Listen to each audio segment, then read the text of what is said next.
ತಾಲೂಕಿನ ಗ್ರಾಮೀಣ ಪ್ರದೇಶವಾದ ಕಿನ್ನರ ಗ್ರಾಮದಲ್ಲಿ ಶುಕ್ರವಾರ ತಡರಾತ್ರಿ ಭೀಕರ ಅಗ್ನಿ ದುರಂತವೊಂದು ಸಂಭವಿಸಿದೆ. ಕಿನ್ನರದ ನಿರಾಕಾರ ದೇವಸ್ಥಾನದ ಬಳಿ ಇರೋ ಮನೆಯೊಂದು ಆಕಸ್ಮಿಕ ಬೆಂಕಿಗೆ ಸಂಪೂರ್ಣವಾಗಿ ಸುಟ್ಟು ಭಸ್ಮವಾಗಿದೆ. ರಾತ್ರಿ ಮನೆಯವರೆಲ್ಲ ಗಾಢ ನಿದ್ದೆಯಲ್ಲಿದ್ದಾಗ ಈ ಘಟನೆ ನಡೆದಿದ್ದು, ನಿದ್ದೆಗಣ್ಣಲ್ಲೇ ಹೊರಗಡೆ ಓಡಿ ಬಂದು ಪ್ರಾಣ ಉಳಿಸಿಕೊಂಡಿದ್ದಾರೆ. ಕಣ್ಣೆದುರೇ ಇಡೀ ಮನೆ ಕರಕಲಾಗುತ್ತಿದ್ದರೆ ಕುಟುಂಬಸ್ಥರು ಅಸಹಾಯಕರಾಗಿ ಕಣ್ಣೀರು ಹಾಕಿದ ದೃಶ್ಯ ಎದೆಕಲಕುವಂತಿತ್ತು. ಕಿನ್ನರ ನಿವಾಸಿ ಮುರಳೀಧರ ಸುಬ್ರಾಯ ರಾಣೆ ಎಂಬುವವರ ಮನೆಯಲ್ಲೇ ಈ ದುರಂತ ಸಂಭವಿಸಿದೆ. ಶುಕ್ರವಾರ ರಾತ್ರಿ ಸುಮಾರು 10:30 ಗಂಟೆ ಇರಬಹುದು. ಇಡೀ ಕುಟುಂಬ ಊಟ ಮುಗಿಸಿ ಮಲಗಿತ್ತು.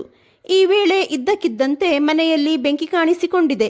ಕ್ಷಣಾರ್ಧದಲ್ಲೇ ಬೆಂಕಿಯ ಕೆನ್ನಾಲಿಗೆ ಇಡೀ ಮನೆಗೆ ಆವರಿಸಿದೆ. ಇನ್ನು ಮನೆಯಿಂದ ಹೊರಗೆ ಬರುತ್ತಿರುವುದನ್ನು ಕಂಡ ಸ್ಥಳೀಯರು ತಕ್ಷಣವೇ ಅಲ್ಲಿಗೆ ಓಡೋಡಿ ಬಂದು ಬೆಂಕಿ ನಂದಿಸಲು ಹರಸಾಹಸ ಪಟ್ಟಿದ್ದಾರೆ. ವಿಷಯ ತಿಳಿಯುತ್ತಿದ್ದಂತೆ ಅಗ್ನಿಶಾಮಕ ಸಿಬ್ಬಂದಿ ಸ್ಥಳಕ್ಕೆ ಧಾವಿಸಿದ್ರು.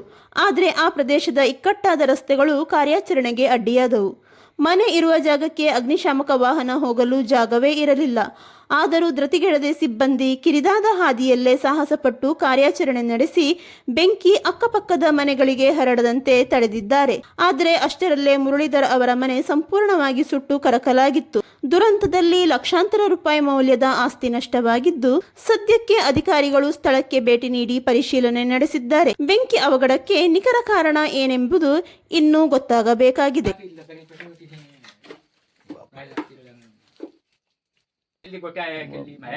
तो मला माहित आहेत नाही तुट्टा पिठ 2 करून वाढ लावली असलं मला समावला पळीत लागणे हिले तर पहिले इंग है बस सेंट पेटीले पहिले दाखिले काय नती लेखा जगा कळ कळ दाखिले